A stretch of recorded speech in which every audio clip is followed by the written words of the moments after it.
हाय। तो आज हम और आप मिलकर डिस्कस करेंगे इन्फ्लेमेशन और इन्फ्लेमेशन क्या असर डालता है हमारे हेल्थ स्पैन और हमारी लाइफ स्पैन पर। सबसे पहले इन्फ्लेमेशन हमारी शरीर का रिस्पॉन्स होता है किसी भी चोट यानी किसी भी इंजरी को लेकर के या किसी भी इन्फेक्शन को लेकर के, चाहे वो वायरल हो या बैक्टीरिया हो। तो कौन से वो साइंस होते हैं इन्फ्लेमेशन के?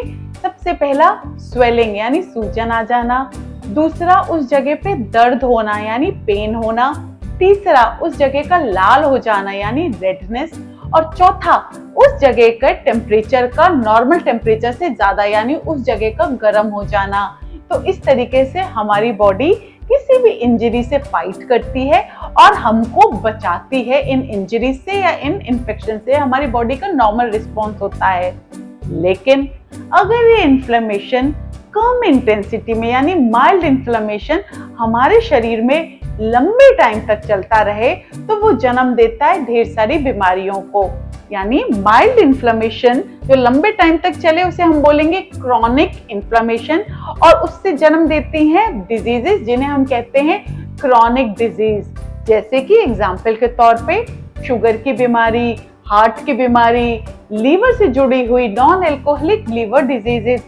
इतना ही नहीं, धीरे धीरे चलता हुआ हमारे शरीर का इन्फ्लेमेशन हमारे सेल में म्यूटेशन जैसे चेंजेस लाता है और वो जन्म देता है कैंसर जैसी बीमारियों को। तो कैसे पता कर सकते हैं कि हमारे शरीर में ना ये कॉन्टिन्यूअसली फाइट यानी छोटा सा लड़ाई या बैटलफील्ड चलती चली जा रही है? तो सबसे पहले हमारे शरीर में चलते हुए इन्फ्लेमेशन को जानने के लिए हमारी बॉडी कुछ सिम्टम्स देती है।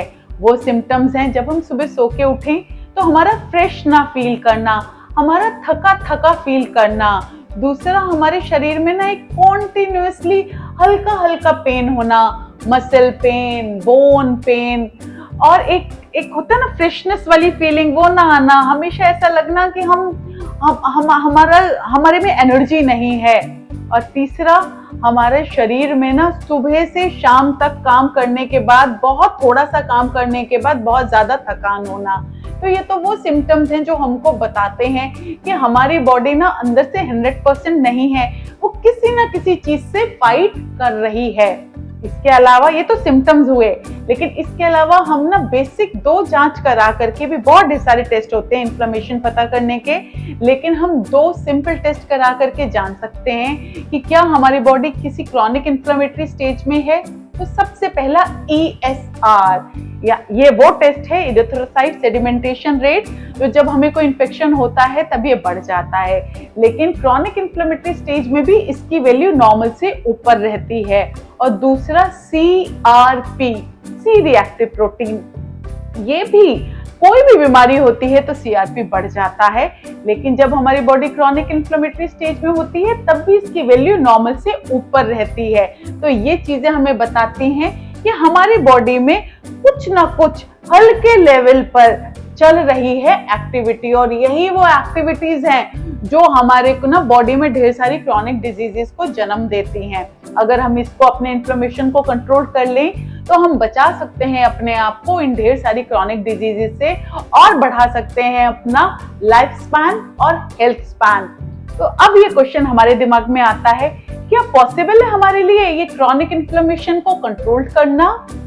जी हाँ, हम क्रॉनिक इन्फ्लेमेशन को कंट्रोल तो कर ही सकते हैं, पर काफी हद तक हम इसको रिवर्स भी कर सकते हैं। इसके लिए हमें ये जानना जरूरी है कि किस वजह से हमारी बॉडी में इन्फ्लेमेशन है। तो सबसे बड़ी वजह होती है हमारा खान पान। हम अगर खाने में बहुत ढेर सारा सैचुरेटेड यानी मैदे जैसी सी चीजों का उपयोग करते हैं, बहुत ढेर सारा डीप फ्राइड जैसे फ्रेंच फ्राइज जैसी सी चीजों का उपयोग करते हैं, बहुत ढेर सारा पैकेट फूड खाते हैं, तो ये वो सारी कोक लेना, जितने भी कोल्ड ड्रिंक्स होते हैं, बहुत ढेर सारा अल्कोहल लेना, ये वो सारी चीजें हैं जो हमारी बॉडी में टॉक्सिन्स एक्यूमुलेट करती हैं और हमारा शरीर इन टॉक्सिन्स को फाइट करने के लिए एक कॉन्टिन्यूअस इन्फ्लेमेटरी स्टेज में रहता है। तो सबसे पहला हमारा खान पान, दूसरा हमारी नींद, क्योंकि नींद वो टाइम होता है जब हमारे ना सारी हीलिंग और रिपेयर होता है और हमारे बॉडी से वॉश होते हैं ये सारे टॉक्सिन्स। तो अगर हमारी नींद सही नहीं होती है तो हमारे शरीर में टॉक्सिन्स एक्यूमुलेट हो जाते हैं। तीसरा, हमारी मेंटल हेल्थ। अगर हम बहुत ढेर सारा स्ट्रेस लेते हैं तो वो स्ट्रेस भी जन्म देता है बहुत ढेर सारे टॉक्सिन्स को, और फिर से इन्हीं टॉक्सिन्स से फाइट करने के लिए हमारी बॉडी चली जाती है एक इन्फ्लेमेटरी स्टेज में। तो हमारा क्रॉनिक इन्फ्लेमेशन का बहुत बड़ा रिलेशन है हमारे मेंटल हेल्थ से। और चौथा, हमारी फिजिकल एक्टिविटी। अगर हमारा सिडेंट्री लाइफस्टाइल है, यानी हम कुछ खास काम काज नहीं करते हैं और हम एक्सरसाइज भी नहीं करते हैं, तो ये एक बहुत बड़ी वजह होती है हमारे शरीर में ढेर सारे टॉक्सिन्स एक्यूमुलेशन की और हमारे को क्रॉनिक इन्फ्लेमेशन में रहने की। तो कैसे बचा सकते हैं हमको इन्हीं चीजों पे, हमारे लाइफस्टाइल पे ही ध्यान देना होगा। सबसे पहले आती है हमारी डाइट, ढेर सारे फ्रूट्स, ढेर सारी वेजिटेबल्स, फुल रफेज वाला खाना। जितने कलरफुल फ्रूट्स एंड वेजिटेबल्स हो उतना ही अच्छा है। सारे पैक्ड फ्रूट्स हमको अपने डाइट से हटाने होंगे।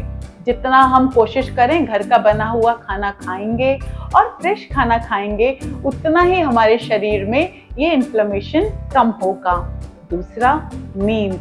8 घंटे की अच्छी डीप स्लीप, 8 आवर्स बहुत जरूरी है हमारे शरीर से ये टॉक्सिन्स क्लियर करने के लिए। तीसरा, स्ट्रेस। जितना हो सके कम से कम स्ट्रेस लें, और अगर स्ट्रेस है तो उससे बचने के तरीके, जिसमें आता है हमारा मेडिटेशन, योगा, माइंडफुलनेस और इनफैक्ट सोशल गैदरिंग। तो ये सारी चीजें अपनाएं और स्ट्रेस को कम करें। और चौथा, हमारा लाइफस्टाइल, जिसमें आती है फिजिकल एक्टिविटी। कोई भी एक्सरसाइज करें, पर करें जरूर, क्योंकि एक्सरसाइज सबसे बड़ा पिलर है हमारे को एक लॉन्ग और हेल्दी लाइफ के लिए। तो अगर हम इन चारों चीजों का एक अच्छा बैलेंस बना पाते हैं तो हम अपने आप को इस क्रॉनिक इन्फ्लेमेशन से रिवर्स भी करेंगे और कंट्रोल्ड भी करेंगे। और इन्हीं चारों चीजों से रिलेटेड मैंने और वीडियोस करे हैं जो आपको मिलेंगे आपके channel decoding health with doctor Sonu Singh पर। Thank you so much.